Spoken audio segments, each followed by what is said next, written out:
Hi, good day viewers. You're welcome back. Today we are going to solve this interesting question here. The question says this R here is a resultant of this force A and this force B here, which are both acting at this point Q here on this rectangular board. Find A, the total moment caused by the two forces at point P, and B, the value of force A and angle S. Before we start, we need to establish a free body diagram of the image. So how can we solve this? Let's start with the moment caused at point P. How can you find the moment caused by the two forces at point P? The formula for moment is force times perpendicular distance, and the resultant 160 Newton is the two forces combined together. So the force now is 160 Newton. But what is the perpendicular distance between the resultant and point P? We don't have it, though we can find it using this information here. But since the board is rectangular in shape and both its sides are directly on the x and y axis,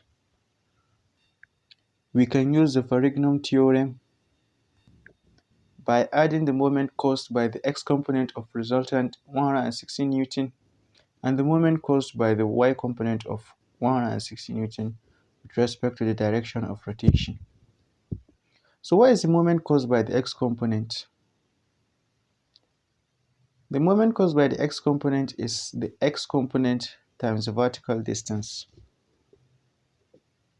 The x component of a force is F cos theta, where F is the force and theta is the angle the force makes with the x-axis, or F sin Q if Q is the angle the force makes with the y-axis. But here we have the angle the resultant force makes with x-axis, which is 30 degrees, and the resultant equal to 160 Newton. So therefore its x component is 160 cos 30 degrees. So moment of x now equal to 160 cos 30 degrees times the vertical distance. Since the board is rectangular in shape and this side is 39 centimeters, this must also be 39 centimeters in length. So therefore, the vertical distance now is 39 centimeters.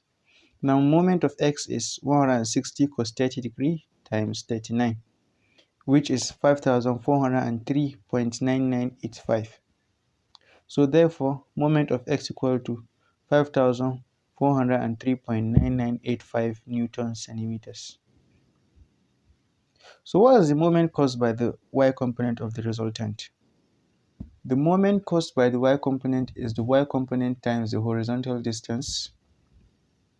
Now the y component of a force as well is either F sin u, where u is the angle the force makes with the x-axis, or F cos v, where v is the angle the force makes with the y-axis.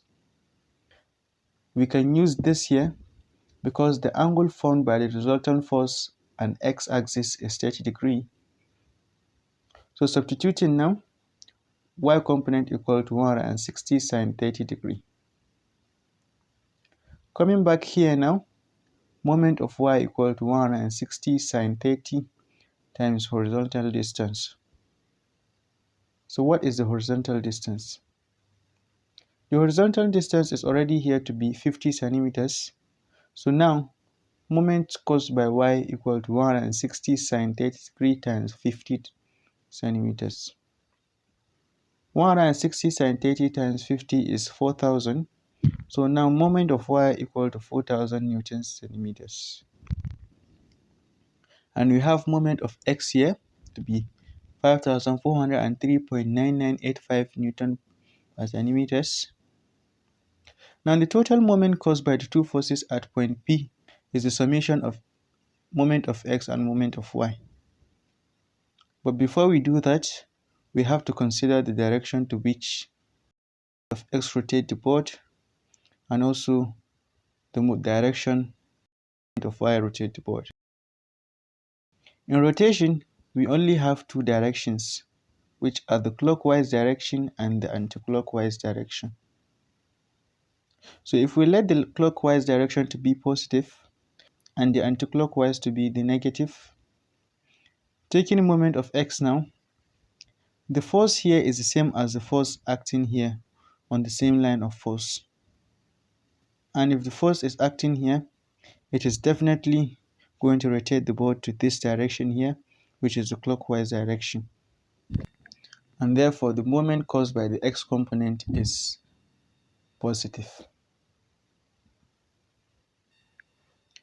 Coming back to the moment caused by the y component, on the same line of force, this force here is the same as the force acting here.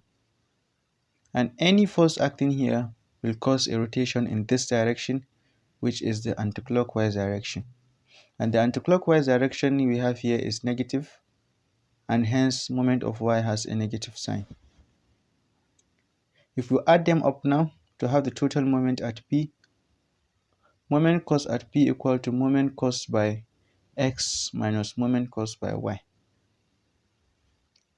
M of x is 5403.9985 and M of y is 4000. So moment caused at P equal to 5403.9985 minus 4000, which equals to 1403.9985. So therefore, the total moment caused by force A and force B at point P is 1403.9985 Newton per centimeters. If we wish, we can convert the units Newton centimeters to Newton meters. C is centi, and centi is equivalent to 1 over 100. So moment now equal to 1403.9985 Newton meters times 1 over 100, which is 14.039985 Newton meters. Coming back to the second question here, which says find force A and angle S. Since we are done with finding the moment, we can take this part of the image out and concentrate on only the forces and the x and y axis. So now, how can we find force A and angle x?